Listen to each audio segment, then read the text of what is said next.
Is CB radio, 11 meters, CB radio still viable in emergencies today in 2023? I found this news article and I want to know your thoughts about it. So watch till the end, put a comment below, and let me know how this might affect you and what suggestions you might have for this specific person who the article is about. Let's go. This comes from NatCom, the National Communications Magazine. It's dated in August of 2023, so it's about a month old at the time of this recording. It says, is CB radio still viable in emergencies? And it's written by Richard Berger, which is WQCD443. That is a GMRS call sign. So GMRS call sign author of the article. The following is a letter to the editor sent to us recently. We thought these comments had good merit in discussing a common thread about the value of CB radios today. We welcome your comments too at editor@natcommag.com. So if you guys have a story, write into Natcom Mag. This is a cool source. I found Natcom Mag just by doing some research about a month and a half-ish ago, and I subscribed to them. They charge like $5 a month, and they have a lot of really good information. Subscribe to Natcom Mag if you enjoy this type of story. On the afternoon of July 25th at about 1540 hours, my section of Queens County, New York City was at the start of a lightning storm and heavy rain. I assume July 25th is 2023 because the article was written in 2023. There was a roar of thunder. I lost power. My girlfriend, just entering the house, didn't notice the sudden darkness, or not hearing Dr. Phil on TV, I guess. I had to loudly state we had lost power because my personal mobility issues. I needed assistance getting out of my power recliner. So this is a really cool shot here in the article. It's got some old Apache Space Patrol radios on the side over there. I believe those were single-channel CB radios from back in the day. That one in the middle there is a Kenwood. That looks like a dual-band VHF, UHF radio there. The little Yaesu in front of it looks like an FT60 or similar. It's not an FT60, but somewhere along that line there. Those talkabouts on the far left are FRS radios. The realistic radio in the middle there next to the tall Kenwood is probably a CB radio. It's old school. Also, you can tell by the BNC connector on the top of those. So those are some old nostalgic radios. Really cool stuff there. The author says he carries his cell phone on a lanyard around his neck. He says he grabbed it, both it and the medical alerting device, and the house alarm voices indicated a loss of power. He attempted to call Public Service and Electric Gas of Long Island, only to find out he had no signal on his smartphone, on his cell phone. Perhaps lightning took out a cell tower near me, he wasn't sure. My girlfriend handed me the cordless phone, for which I thanked her and then reminded her the cordless phone was down for the count without power. She got me out of the recliner and reached behind her for the preferred chair of the wired phone, which I think most people should have gotten rid of. I think most people should have gotten rid of years ago. So he still has a landline phone, but he says no dial tone. So no dial tone on the line. So he's without comms in the house completely right now because no power for the corded phone, no cell service for the cell phone, and no dial tone for the landline. When your landline goes down, you know it's a bad outage. Okay. I sent her upstairs to grab a somewhat antique General Electric CB radio, still functioning with batteries in it. I tuned to CB Channel 9. Mayday, mayday. Anyone copying Channel 9? Terrorists have seized the Nakatomi building and are holding at least 30 people hostage. The emergency channel and tried requesting a station with a strong signal to contact PSEGLI to report the outage. The two operators must have been out of range or had squelched me out and continued their conversation in Spanish. Okay, so first off, right there, that tells me if they're having a conversation in Spanish, they're probably not in the United States. They might be.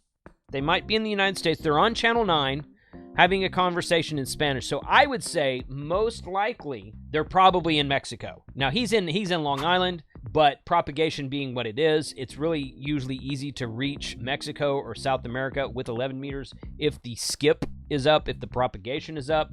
So my suspicion is that these operators that were speaking Spanish were not in the United States. But I could be wrong, I don't know. Right before I got my ham radio license, when I was in high school, we had CB radios in all of our cars, me and my friends. The police officers around my area would monitor Channel 9, especially the DPS, which is our highway patrol, and the county sheriffs would monitor. The city cops, some of them did, some of them didn't, but the county sheriffs and the state police would monitor Channel 9. I don't know how well or how much that's in use today. Channel 9 is still an emergency channel that is made for CB radio to reach out during emergency situations. Attention, whoever you are, this channel is reserved for emergency calls only.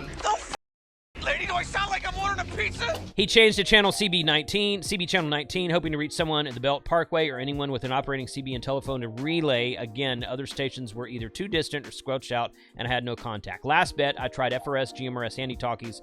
I checked all channels without success. After about a half hour, power was restored. A few minutes later, I got a dial tone, and through the PSEGLI's voicemail with the wired phone, I let them know that I experienced a blackout. I then contacted the alarm companies to clear up any false alarms, which of course there were none. It was another quarter hour before I finally got cell phone signal. So he had his landline back before the cell phone ever come back. A few days prior, a family member had expressed surprise not only that I had a CB in the car, a unit in Bear Tracker 885 Hybrid. Unit in Bear Tracker is a scanner line. So I'd have to look that up. I didn't know Bear Trackers were CBs. Is that a transceiver? Unit in Bear Tracker? Bear Trackers are generally receiver scanners, scanner receivers, but I don't know. It does say hybrid, so maybe it is a transceiver. But that anyone was still on CB at all.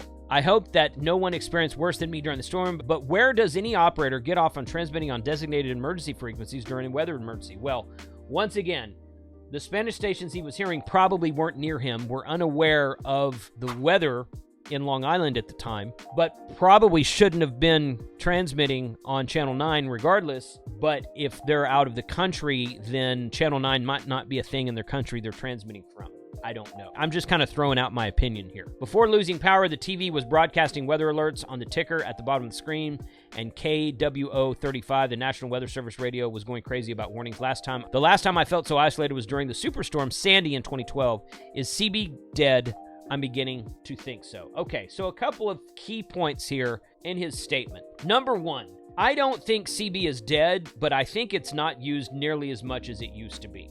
Okay, so he's trying to transmit during an emergency on CB because everything else has failed him. This video is sponsored by Ham Radio Prep. You can always save a 20% discount on everything that Ham Radio Prep offers with the coupon code of Jason20. Ham Radio Prep offers license classes for all 3 levels of ham radio licensee, which is technician, general, and extra. They also offer a Baofeng basics class that you can learn all about the Baofeng UV5R HT radio. And they have a brand new course about operating HF and how to do that, how to set up and how to find a frequency and all that kind of good stuff. So if you're interested in getting into the world of ham radio and having access to VHF and UHF, something that the author of this article did not have, check out the link in the description below and be sure to use the coupon code of Jason20 to save a 20% on all of their packages. Thank you, Ham Radio Prep, for sponsoring this video. Now, ham radio and even GMRS radio are not necessarily better than CB radio, but a VHF and UHF band with an outside antenna is definitely going to be better than a 11-meter CB radio down lower frequencies, which require larger antennas and have longer wavelength frequencies. 11 meters, or CB, is considered HF. It's in the HF band. So a VHF is going to be more for local comms, and HF is going to be more for long-range distance comms. Point number 2, he's got a handheld CB radio inside of his home with a short rubber duck antenna on it. It's just a short antenna that comes on the radio. Not great for long distances, not great for ranges. Does the Sheriff's Department in Long Island monitor Channel 9? I do not know. Is anyone here in Long Island or New York State? Put a comment below if you know whether or not the Sheriff's Department or the local police or the state police monitor Channel 9. In fact, if you're anywhere, where are you? Tell where you are. Just say your state. Does your state police, does your county sheriff monitor Channel 9 in your area? Yes or no? Put a comment below. So I think this guy had the right intentions. He had a really good idea. He grabbed his CB radio, which for some reason he likes to keep, which I don't have any problems with. It is very nostalgic. And he even made the comment, he's like, people were surprised that I still had a CB radio both in the car and at home. And I'm like, yeah, that's a little bit unusual these days, but congrats to you. I have the same thing.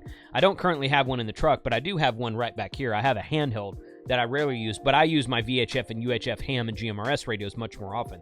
So I'm covered as far as emergency comms or off-grid comms goes in the case of no cell phone and power outages. But his situation, I think, was unique because he was using a radio service, CB radio service, which is not used as much as it was in the 70s and 80s. It's not dead, but it's not nearly as alive as it used to be. And he was trying to reach faraway stations, what I assume to be faraway stations. Unless his house is right next to the police station, he's probably not going to be able to reach a police car or a truck driver driving by on the Beltway. I don't know how far away that is. He didn't really say. He's on a radio inside the house with a rubber duck antenna with a short little antenna on top of the radio.